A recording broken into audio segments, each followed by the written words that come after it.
It's time to begin our conquest of Grandmaster difficulty in Final Theory. The AI gets more advanced ships and bigger fleet sizes than you. The Empire's tech advancement is very fast, and will leave you in the dust if you have an immature strategy. But I have some great ships from the Colonial Navy. They specialize in long-range artillery shells. The artillery has a long range, but cannot be used in close combat, so you have to develop a kind of push and pull tactic to make sure that your weapons all get used at the correct time.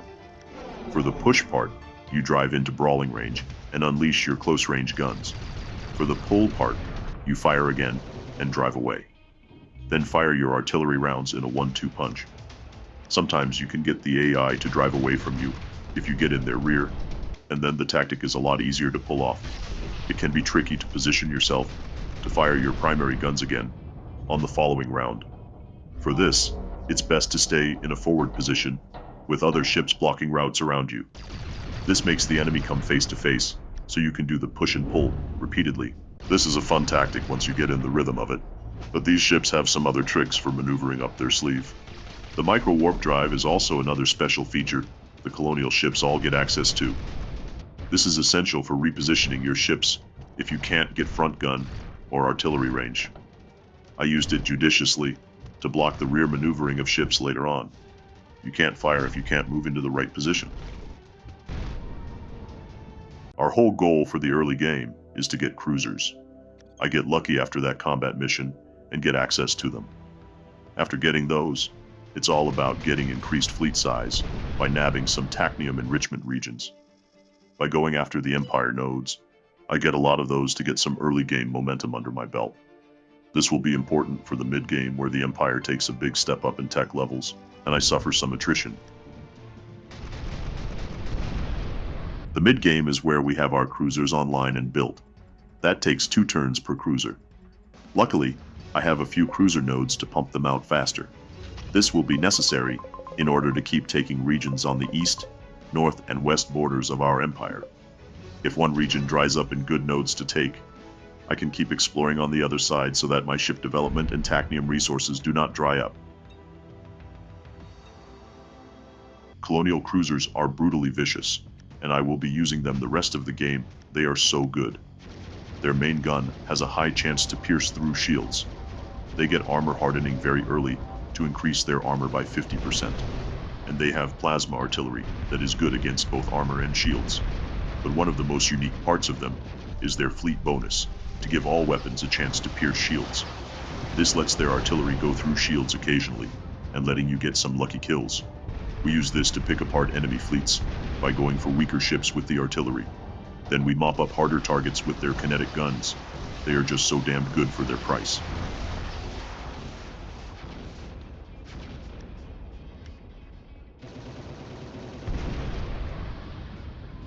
Eventually, I unlock battlecruisers. This is a great support ship for our cruisers. It takes a lot of investment, but you can unlock shield boosting, shield hardening, and armor repair for them. Their long-range thermal cannons pair really nicely with the cruiser's shield piercing. This can let us get some lucky kills occasionally. I will use them through the rest of the middle game and part of the late game. However, they will get phased out in the late game, just due to the alpha strikes the AI, dreads, and battleships do. But in the meantime, the battlecruisers are great at securing the east and west borders of our empire. They escort our cruisers deep into the galaxy to get us additional tachnium nodes for more fleet size. Their ability to sandbag the enemy with shield and armor healing is really strong. One instance they did great was when Blue attacked my eastern border. They helped harass the enemy while absorbing hits or healing our cruisers. Their gamma artillery wrecked enemy shields so that our plasma artillery could get through easier. A great ship, but it required a lot of investment. When our battlecruiser fleet gets us access to dreadnoughts and battleships, we have officially entered the late game. This is probably the hardest part of Grandmaster difficulty, besides the beginning of the game. The reason for this is that we are constantly strapped for development resources needed to upgrade our dreadnoughts to make them useful against the Empire. The Empire's dreadnoughts are always going to be 2 or 3 marks ahead of us. This gives them much more damage and health than our dreadnoughts. So we really have to go farm every weaker fleet than ours in order to get the resources to tech up. Sometimes this means taking on fleets where we take 2 or more losses. This can hurt our tacnium supply as we constantly push our border security and offensive forces. So, in order to catch up to Empire technology on their dreads, I try using the colonial battleship. Their main cannon pierces through shields with a higher chance than the cruiser. So I figured with the cruiser and battleship combo, I could easily win. However, the colonial battleship's main cannon does very low damage compared to normal battleships. This is for good reason, since it practically ignores all shields. However, I needed heavier punching power to break through battleships and Dreadnaught's serious health pool. It took me a long time to realize that the colonial battleship is meant to be a hunter-killer of carriers and battlecruisers, not dreadnoughts and battleships. So I invested far too much in the battleship. In the late game battles, the battleships got killed to Empire dreads far too often, and I had to phase them out. This kind of put me farther behind my goal of getting beefed up dreadnoughts for farming the Empire for final theory data. How far behind am I? Well, I have pushed my fleets to the inner ring of the galaxy. I am trying to farm the Empire here for its high-yield tech development and tacnium resources. On lesser difficulties, you can push here really fast, but on Grandmaster, the Empire's dreadnoughts here are going to be Tech 6 to Tech 8. They will have maximum health and firepower, and it really shows. I lose an entire fleet, a dreadnought, 2 battleships, and a mess of cruisers, and a battlecruiser. It was a devastating loss for my front line. I had to realize yet again that in final theory, the player with the most dreadnoughts will win the fight. You just cannot compete with that much health and firepower. But it's not just number of dreadnoughts here. I need the tech and engineering resources to upgrade my dreadnoughts to a similar tech level. Otherwise, mine will just die to overwhelming firepower. So it's back to farming resources from other opponents and weaker Empire strongholds. Meanwhile, the other computer players are having trouble with the Empire because their tech level is also lower. They throw around tons of nukes. I get the idea to start picking on blue and take their tacnium sites since they are weaker technologically and fleet-wise. This will buff my fleet size to 9, which is the maximum. This will allow us the fleet size and tech we need to take the Empire's crazy dread fleets. I spend all my tacnium on a new fleet, with 2 dreads, 2 battleships, and a bunch of cruisers. My dreads are still not upgraded to where they should be. But I have to fight the Empire to get the engineering and development resources I need to upgrade my dreads, so I will have to take some losses here and there. As long as I preserve my dreadnoughts, I can replace the other ships. You saw me lose a fight like this before to the Empire, but now the fights are a lot more even. I still have some close calls with my dreads getting pretty injured, but I can destroy the Empire dreads before they get a chance to alpha strike my own dreadnoughts out of the fight. Now that is an epic haul of loot and resources needed to upgrade my dreads. It's a long grind from here against the Empire's forces. I take cruiser losses in most fights due to the dreadnoughts' alpha strikes, but I am able to keep winning consistently at this point. I pile everything I can into upgrading my dreadnoughts and building more dreadnoughts. Slowly, I replace my battleships with dreads. With a fleet of dreads and carriers, I can finally start winning fights without taking a single loss. This is where I needed to be to start getting all the data needed for the final theory warhead. The final touch before victory is to figure out the tactics needed to field my fleet effectively. For this, I use dreadnoughts to rush forward and deliver artillery. They get the reload artillery option, which doubles their artillery damage. This can pick apart their weaker fleet. My cruisers then deploy their plasma artillery, reload their artillery, and fire again to pick off more ships. Then they retreat behind my dreadnoughts, so they can tank the massive alpha strikes the Empire's dreads dish out. This push and pull strategy really allows me to crush enemy fleets and farm them for final theory data. Cruisers continue to be so valuable in the endgame. Their damage output is just insane.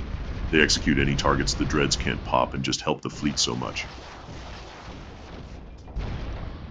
With the final theory data farmed, it's time to go to the center and nuke the galaxy.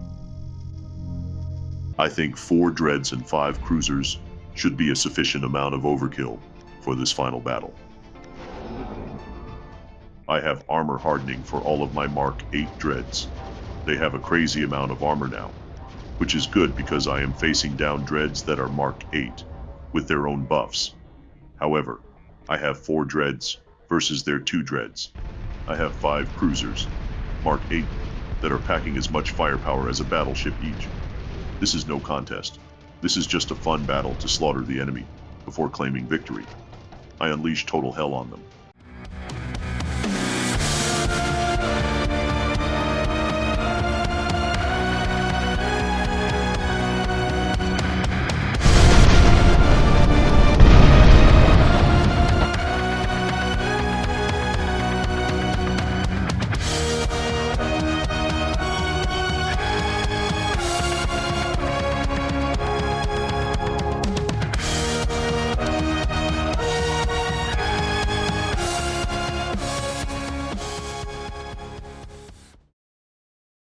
And with that, victory is mine. To destroy the galaxy, to make infinite fuel for the intergalactic age of exploration. What an amazing and fun tactical game. Grandmaster really put my knowledge of the game to the test.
Well, this was a blast.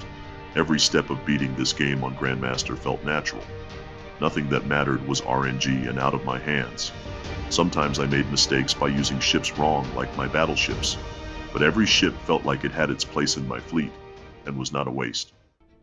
The game always provided a clear path on what I needed more of to succeed against the very strong Empire, and I was pleasantly surprised that the other computer players were weaker and provided an opportunity to steal resources from them. Overall, this was a great time. Thank you for watching this playthrough of Final Theory. If you want more, I have the Imperial Navy and the Federal Navy fleets on my channel to watch. If you want to see other strategy games, I have playthroughs for Endless Space 2, Conquest of Elysium, and XCOM UFO Defense and Terror from the deep up on the channel.